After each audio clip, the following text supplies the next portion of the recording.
The Fox 25 Primetime News at 9 starts right now.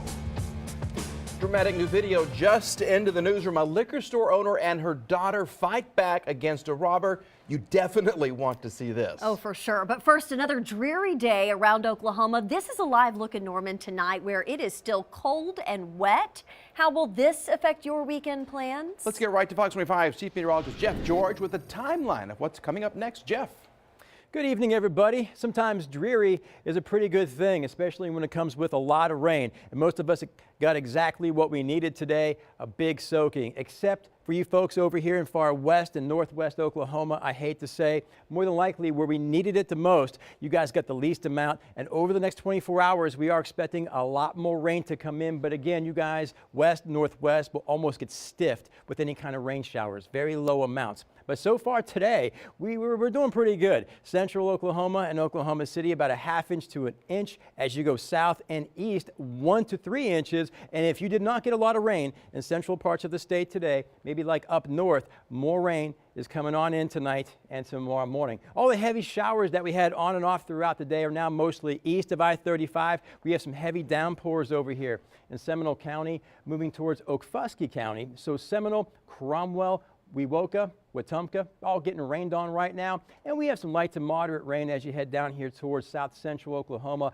Pauls Valley, some sprinkles through the Arbuckles, some heavier showers. But for the rest of tonight, overnight into first thing tomorrow morning, a lot of fog and a lot of drizzle and some low visibility. But watch your overnight low temperatures. They never really do go below freezing. Up here in far northwest Oklahoma, right around maybe just below, but you're not going to get a whole lot of precipitation, I hate to say. But between 6 o'clock and 7 o'clock tomorrow morning, watch down south. Another big wave of rain showers and thunderstorms comes on in. And all that rain will be traveling through parts of central Oklahoma, Oklahoma City between 8 and 10 o'clock tomorrow morning, maybe even a little bit later than that. So don't be surprised if you hear a few rumbles of thunder to start your weekend, and factor that into your outdoor plans. We're not planning on doing too much outside tomorrow morning, but you have the rest of the weekend to do that, because when this rain moves out, dry skies for the rest of the weekend and more rain. So another ½ inch to an inch on top of what we have right now. Oklahoma City going a little bit north, but south and east, another 1 to 2 inches of brand spanking new rain is possible tonight and tomorrow morning. So 37, that's how we kick off the weekend. Rain and thunder are likely first thing. Rain may be heavy at times. No severe weather, no winter weather, but some very cold showers. Then we get into the 40s by 9. Rain goes away by noon. 50s tomorrow afternoon, close to 60. Cool and a little damp. I do think we'll see some sunshine by tomorrow afternoon. 60s in far southern Oklahoma. And then we keep on warming up as we head into Sunday and Monday, middle to upper 60s. And we do spend most of next week with high temperatures in the afternoon in the 60s. Nice as we go into March. Morning lows somewhere in the 30s and 40s. We have another really good chance of rain coming in by Wednesday next week. And we did go to Arthur Elementary in Oklahoma City. That's where Future Forecasters was at. Storm Watch weather team talked to all the 4th graders in Ms. Price's class about severe weather safety and tornadoes. Thank you, Arthur Elementary, for having us. New video just into our newsroom. We want to warn you, it is graphic. A Tulsa liquor store owner and her daughter fighting back against an armed robber. What you're seeing is about 2 minutes after the robber first came in. You can see those women arm themselves, firing at the man. Look at that. The suspect was gone by the time officers arrived, but he did show up at the hospital later. Police say his name is Tyrone Lee. They say he's connected to 10 other robberies in the area. He's in critical condition tonight. The governor's burn ban has been lifted for 36 Oklahoma counties after the much needed rain we got this week. This is a look at the Oklahoma Forestry Service's website. The ban was for 52 counties. It now just covers 16 in the western part of the state, and it will remain in effect past the original deadline of March 2nd. Those western counties experiencing drought conditions, and the threat of wildfire there remains a big concern. Now, it's still in winter fire season right now, so even if you live in a county not covered by the burn ban, be careful with any activity that can spark a fire. That includes grilling, campfires, things like that. We will, of course, continue to monitor this story and several others right here at the live desk. Caroline, thank you. Let's go live to Tulsa now, where you can see an elementary school. There it is quiet tonight. That was not the case at 6 other schools around the area. 6 different threats of school violence today. Take a look at this map right here. We have Coweta, Union, Bixby, the list goes on, and a 15-year-old student was arrested today for threatening to shoot up Dove Science Academy. Someone posted to social media threatening to shoot up that school. Similar threats have skyrocketed after the deadly shooting in Florida. Extra security now on hand for repeated threats of school shootings. But I'm glad the school called and they're taking this very seriously. We take them serious because it just takes one that you don't take serious that turns into something. A 15-year-old student was arrested for the threat at Dove Academy and could face a felony charge. At least a half a dozen schools were on lockdown today for similar threats. These threats can land you in jail for up to 6 months, maybe 10 years, depending on the threat. And we're learning new details tonight about how the survivors of the Parkland school shooting are trying to get back to normal. Teachers were back to work today at Stoneman Douglas High School 9 days after a gunman killed 17 people in a mass shooting. Florida Governor Rick Scott announcing a new major initiative, $450 million in new spending to add mandatory law enforcement officers in every school and another $50 million for mental health initiatives. The goal of this plan of action is to make massive changes in protecting our schools, provide significantly more resources for mental health, and to do everything we can to keep guns out of the hands of those dealing with mental problems. New gun control measures also being discussed on the federal level, with the president set to meet with the nation's governors on Monday to discuss their options. Back here in Oklahoma, students in Bartlesville making a statement today about education cuts. Those students organized a 22-minute walkout to represent the $22 million in education cuts proposed by lawmakers. Parents, former teachers, and community supporters joined the students from the high school at the football stadium's gates, cheering them on. Cleats for Kids' mission is to equip and empower kids to do their best in sports and to give everyone the opportunity to play, no matter if they can afford the equipment or not.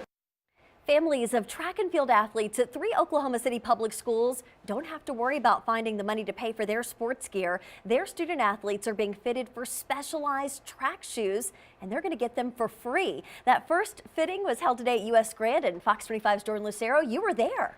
And it was so great to be there. Their joy was infectious. You could see it all over their faces that they were so happy to get these brand new and pretty cool looking pairs of shoes. These are $17,000 worth of shoes, as the organizations behind them say, if the kids look good, they'll feel good, and they'll perform better.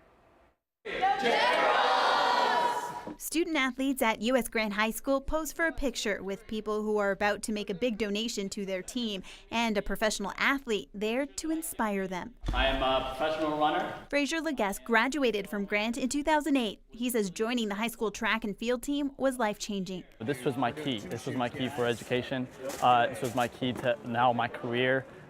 So it's been absolutely amazing, and running does that a lot. Leguest was there as students got a boost. They each got fitted for 2 pairs of shoes, a pair of trainers. I want these to fit like a glove. And one specially designed for their sport. They're really pretty. More than 200 shoes, a total value of $17,000, are going to track teams at Grant, John Marshall, and Northwest Classen, thanks to local store Red Coyote and the nonprofits Fields and Futures and Cleats for Kids. What we're doing here is just a way to revitalize track and field in Oklahoma City Public Schools. She says students should be able to play no matter their financial situation because sports teach valuable life lessons. Having the right equipment can empower student athletes and keep them safe from injury. I feel like I'm going to be faster, and I feel like it's good for my feet because I have really bad feet. Especially for Grant, like that means a lot. This wasn't something that I had when I was here, and the community to say that, you know, we care about these kids and we want to help them out and we want to break some of their barriers is absolutely amazing. Leguest will also host high school runners for the upcoming Redbud Classic and coach relay teams for the Oklahoma City Memorial Marathon. Wendy. Jordan, thank you. And if you want to help causes like this, you can donate any sporting equipment you have, new or used, to Cleats for Kids. Their team cleans them up and allows young athletes to shop through all the donations. Or you can donate money online. We've got a link for you posted on our website, okcfox.com. Now let's get to a breaking news update. The U.S. Secret Service says a woman is in custody after she drove into a security barrier near the White House today. This is a live look at the White House right now. Officials say the driver was immediately apprehended. The car did not breach that security checkpoint. West Wing staffers were moved from their offices to the ground floor. They have since been returned. The White House went on an exit-only lockdown after the incident. New tonight, Midwest City Police want you to register your surveillance cameras to help them solve crimes. The program is completely voluntary, but department officials say it could help officers solve cases quicker. If you want to register a camera, you can fill out a form on the city's website. Just enter your name and address, and then the police department will call you to verify the information. Also new tonight, a former teacher's aide will serve 10 years in prison after pleading guilty to molesting girls at a Perry elementary school. Now, according to court records, 86-year-old Arnold Cohen pleaded guilty yesterday to lewd or indecent acts to a child under the age of 16 and aggravated possession of child pornography. He was arrested in January of last year after being accused of fondling girls ages 10 to 13. The former principal of the school and a former math teacher also face charges of failing to report the crimes. We've got your back. Big changes are coming to Oklahoma City's recycling program. Large green carts will take the place of little blue bins beginning Monday. You're looking live right now at the city's Twitter page. I've pulled it up for you. So here is what you need to know if you're a recycling customer in urban Oklahoma City. Solid waste crews will begin delivering the first round of the 195,000 large green carts on Monday. It will take around 13 weeks to deliver all of them. You will get a postcard from the city with the approximate date of when your cart will arrive. But you should store those new carts at the side or the back of your house until that program officially starts in July. The Blue Bin Recycling Program will remain active until June 1st. At that time, we will suspend all recycling for a month so we can transition into the new program, and we'll start the new recycling program every other week in July. So here's a look at the acceptable materials: plastics like milk jugs and water bottles, glass bottles and jars, aluminum and tin cans, and paper. Now, plastic bags are not recyclable, so do not put your recyclables in trash bags, but instead put them directly in the bin. You can find a link with more information on our website, okcfox.com. There isn't a company in the world that's not vulnerable to attack. The Secret Service held a seminar for local financial institutions with rising financial cyber attacks. This is the first seminar of its kind in Oklahoma City. They went over things that could indicate an attack and what to do if it actually happens. The goal is to have better communication with the Secret Service while it investigates financial security all across the country. What we're providing today is more of a network of institutions and law enforcement that can come together to help someone who might be the victim. Elaine Dodd, the Executive Vice President of the Fraud Division for the Oklahoma Bankers Association, says the Secret Service provides the best training available. She also says cyber attacks have really picked up in the last few years. She says email compromising and ransomware are some of the most common forms of attacks to gain financial information. And thanks for joining us for the Fox 25 Primetime News at 9. Coming up, we've got your back with a special Consumer Watch.